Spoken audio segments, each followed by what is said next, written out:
And let's give you what we have for you today. And good morning, everyone, and thanks for joining us on FCT Brief. Now, this morning, our focus is on Nigeria's democratic journey, where recent by-elections and ongoing electoral reforms continue to spark national conversation about the credibility of the ballot and the future of democratic governance. The just concluded by-elections across several states have once again put Nigeria's electoral process under the spotlight. For many citizens, these polls are more than just contests to fill vacant seats. They are litmus tests for the Independent National Electoral Commission, INEC, and its ability to deliver credible, transparent, and timely elections.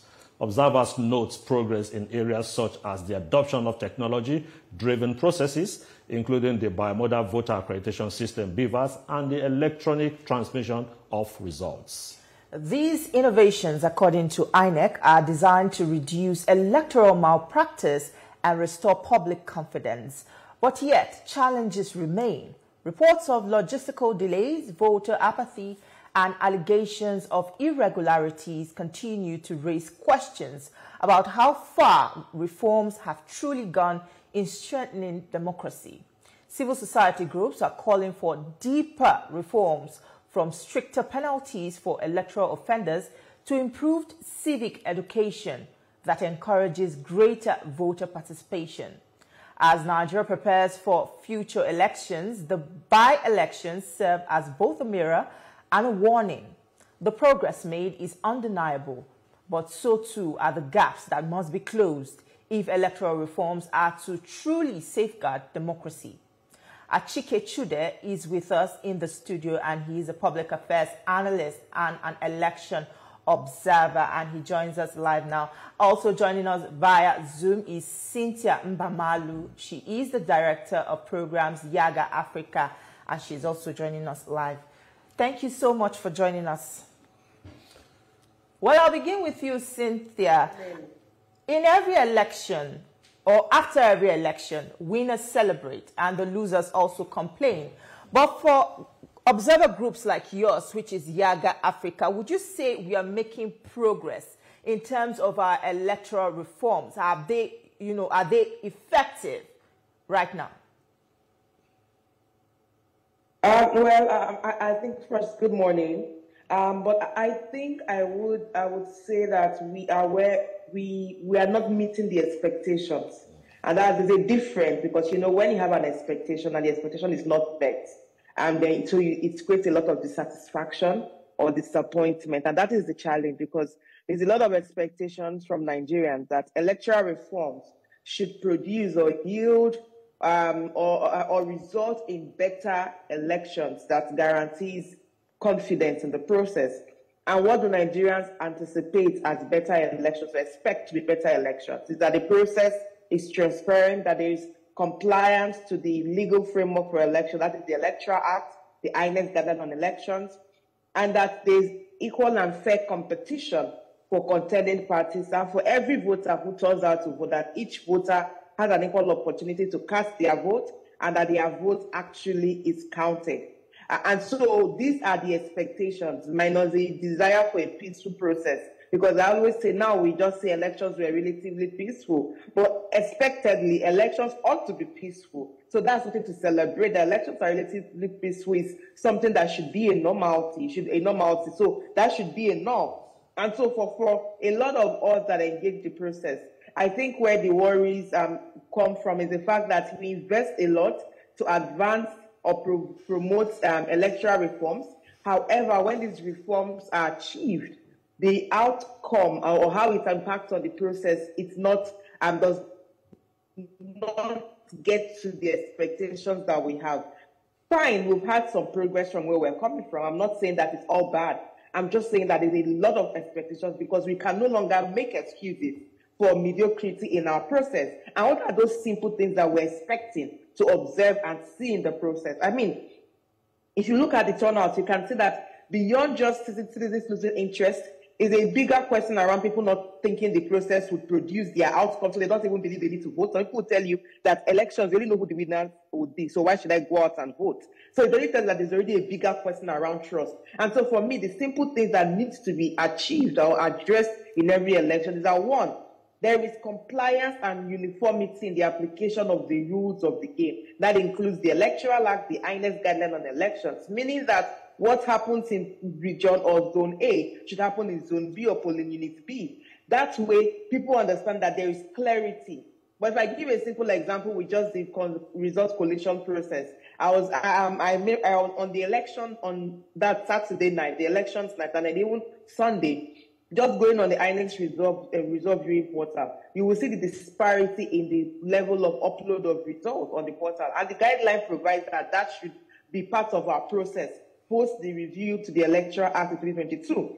You will see that in some regions there were uploads, in some no uploads. So even where the results are cancelled, those result sheets from the polling unit ought to be uploaded so that voters would see why they were cancelled. So for instance, places like Zamfara that had to go for inconclusive, for instance, some of that was due to the fact that they were cancellations.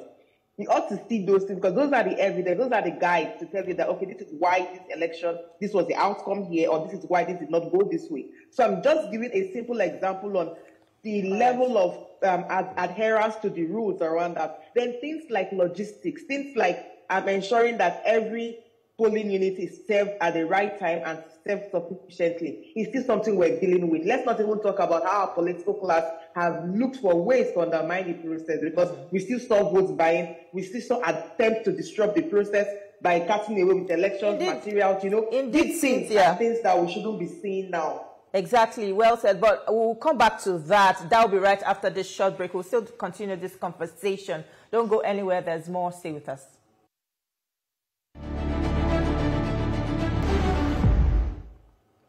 We're glad to have you back. You're still watching TVC Breakfast, and this is FCT Brief. We're still discussing electoral reforms with the just concluded by-election as a case study. Well, we have with us still Achike, Chude and Cynthia Mbamalu. And just before we went on the break, Cynthia Mbamalu was telling us of how this reform still needs to be worked on, needs improvement. Well, you would like to go with the question to Chude.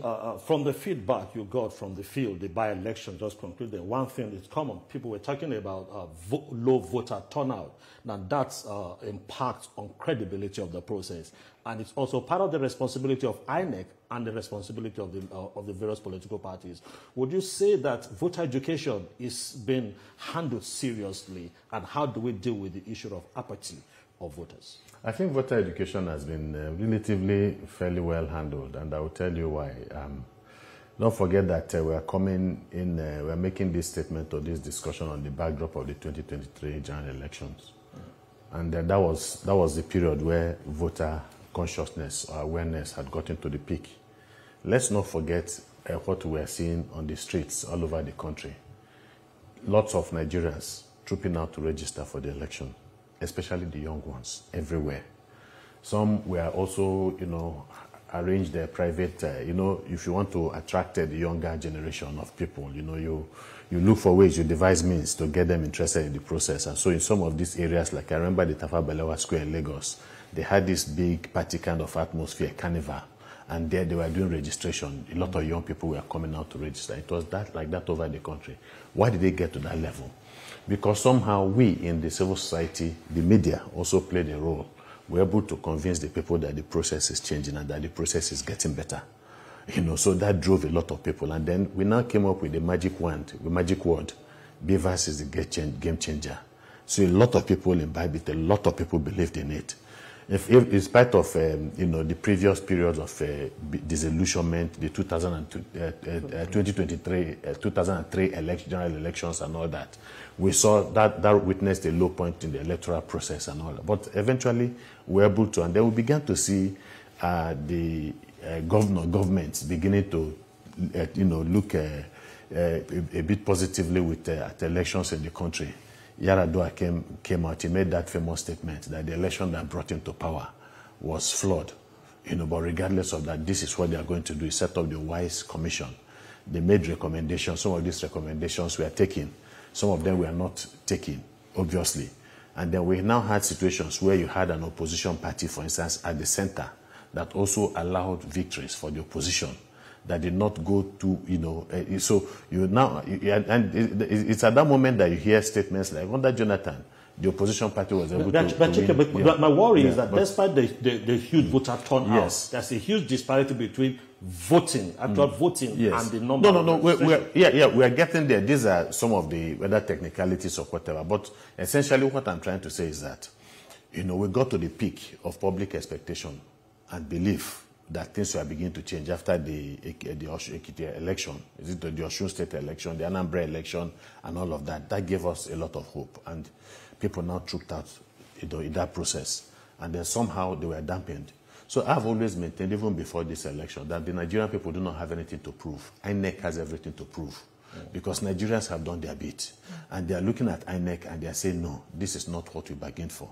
But it's not just an INEC thing, because for an election to be, to be seen to be fairly credible, fair, transparent, and all that, there are so many things that come into it. Even the processes before the election is important. That's why you're talking about electoral reform. Electoral reforms have to happen before the process, the election itself. You understand? And then so there are all manners of activities. INEC, if you look at this last election, for instance, where you even notice failures, apart from the little progress we saw, but where you notice failures, it's not just failure of the election management, body, that is the INEC. It's also failure of the security apparatus, like what we witnessed in Kano and a few other places where it had pockets of violence, and then, of course, so it's not just an INEC thing. Now, it's difficult. You need to begin. How are you going to now drive the people back again? Because you are talking about political awareness and the rest, and it's not about political awareness. It's about the outcome. It's about what they have seen. So sometimes you have this disparity, and it has been happening. And that accounts even for the question you're asking. You have a lot of registered voters. In a particular state, you could have as much as 5 million registered, 1.2 million registered voters. How many people turn out to vote? About 200,000 people sometimes. In some places, in Anambra, for instance, that tends to have the lowest, voter participation in an electoral process. You have as little as 12% of voter turnout. And it impinges to some extent, even on the overall assessment of that election, on the credibility of the process. All right, itself. let's take Cynthia on this voter confidence in Nigeria's electoral processes. Cynthia, some people would say electronic transmission, or suggest an independent committee to appoint leaders in INEC, or ensure a budget autonomy for INEC is the solution to encourage or to improve confidence in Nigeria's electoral process. Do you think that this is doable before 2027? Well, I think that anything we as a people commit to do, we can achieve that if you have the political will at the level of the administration, which is at the government level. And why do I say that? Electronic transmission, making it compulsory, is a simple amendment to the Electoral Act, and this can be achieved before December. And that is one of the proposals that a lot of citizens are pushing for. We want a mandatory electronic transmission of results, and we need that in the Electoral Act clearly stated, so that even the courts will be clear when they are making interpretations, unlike what we saw in 2023 electoral tribunals season. And so there is that requirement that we need to have this done by December. And all it takes is the National Assembly, once they resume, to pass this amendment bill and have the president sign it. So I think it's important. It will inspire confidence, because the idea is that process is mandatory as a complementary process to the manual process. So it's not taking over the manual, because you need the paper trails. The manual process is still there, but the electronic is mandatory, so that they checkmate each other in a way that inspires confidence and promotes transparency. The other is the leadership of INEC. This is honestly the time every Nigerian needs to start demanding for a new INEC. Why? The character of the umpire is important in determining how citizens will trust the outcome of the elections. And so we do need, the current INEC chair's tenure is coming to an end. In the appointment process, there is a demand for the review of the powers of appointment from the president to a different process, which requires amendment to the Constitution. But we're saying, because we know that constitutional amendment takes time, in the interim, while we're advocating for that, while the National Assembly is doing its work to amend that section, as a people, let's start providing the kind of characters and qualities we want in who would lead. The Constitution is clear, persons of integrity, people who are non-partisan. And for me, non-partisan means that you have never been a member of a political party, present or in the past. So don't tell me that you were a party member 5 years ago or 3 years ago and you tore your party card or the register. We don't need to, like, there are many Nigerians who have the character and competency that have not been registered in political parties before. So for us, that non-partisanship is key. That person is non-partisan, has never been a member of a political party, because the Constitution is clear on these two things, and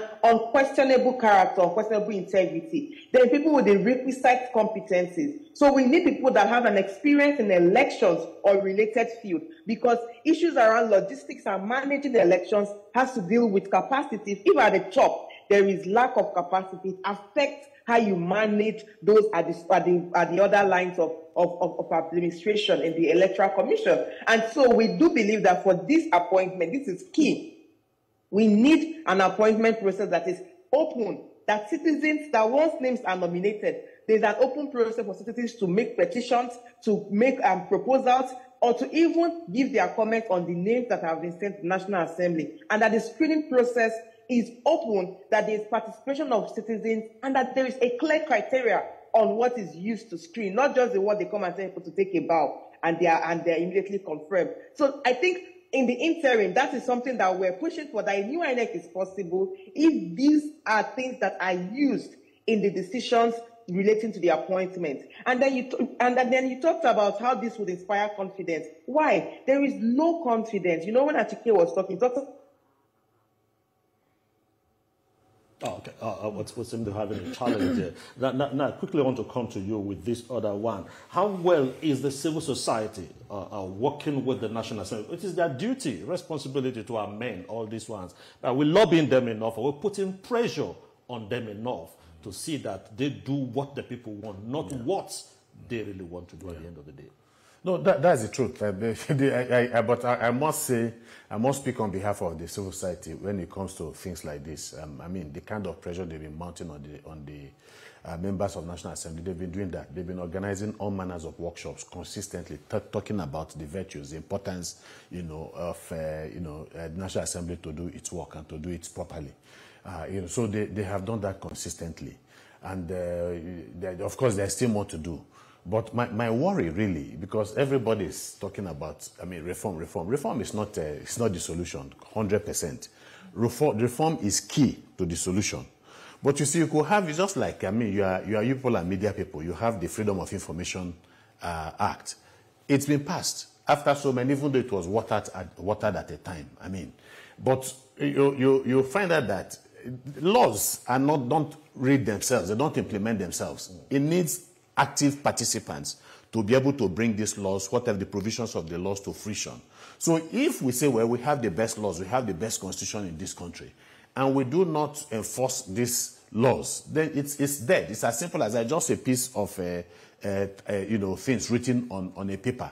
And so it's important. It is good to have at least the essence of having this reform properly passed, like Cynthia was talking about. Some of the things she mentioned is that we can use it as a bargain, to bargain. We can use it and insist on the enforcement of the laws because they already exist. For instance, she talked about the uploading of, results. And when it got to the courts, people had different interpretations. But it must be done in a way that is purely unambiguous. That even when you have crooked judges, for instance, or judges who are disposed in a completely different, negative, manner, it will be difficult for them to skew something that is very, very clear and unambiguous. So these are the things we need. And sometimes you don't know whether some of these things that are put inside the laws, when they are passing these laws or amending the electoral laws, you don't know sometimes whether the politicians, because they're also smart and they're sharp, they're always a step ahead of us. So sometimes some of this work, so we must be also detailed in scrutinizing some of these things when they are passing them. We must be able to call them to order for anything that is not clear. Because a lot of us, for the last one that was signed into law by the former president, Mbamalu Buhari, we fear a lot of people hailed him and so on, but they didn't see the devils in the details. They did not. So we need to be much more aware, much more circumspect when we are looking at all of this. But we need a lot to do. I think it's also difficult. Don't forget that the politicians, the motivation of the politician is to ensure his longevity in power. He must maintain that sphere of influence that he has. So it's not going to come up with laws that would, naturally exit him from the system.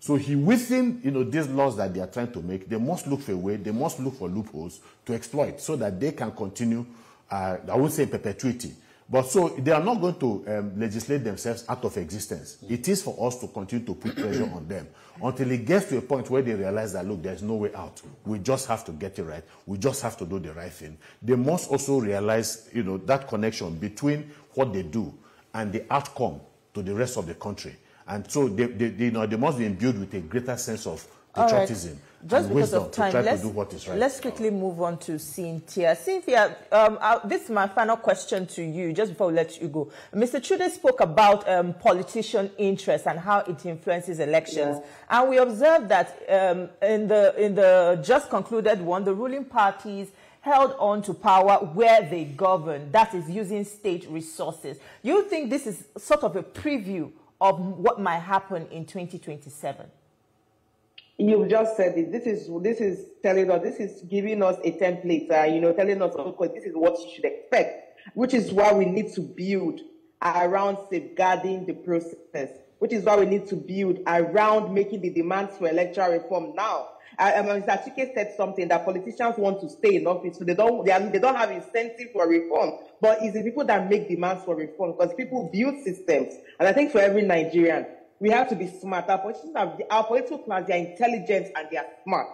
We have to also not take them for granted. We should not undermine their intelligence. So we need to be smart and vigilant.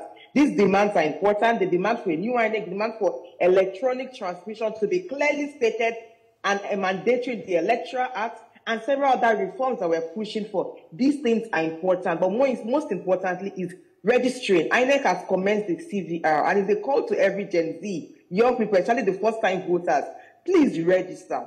We need to come out in our numbers. When we turn out in higher numbers, it's difficult to manipulate the process.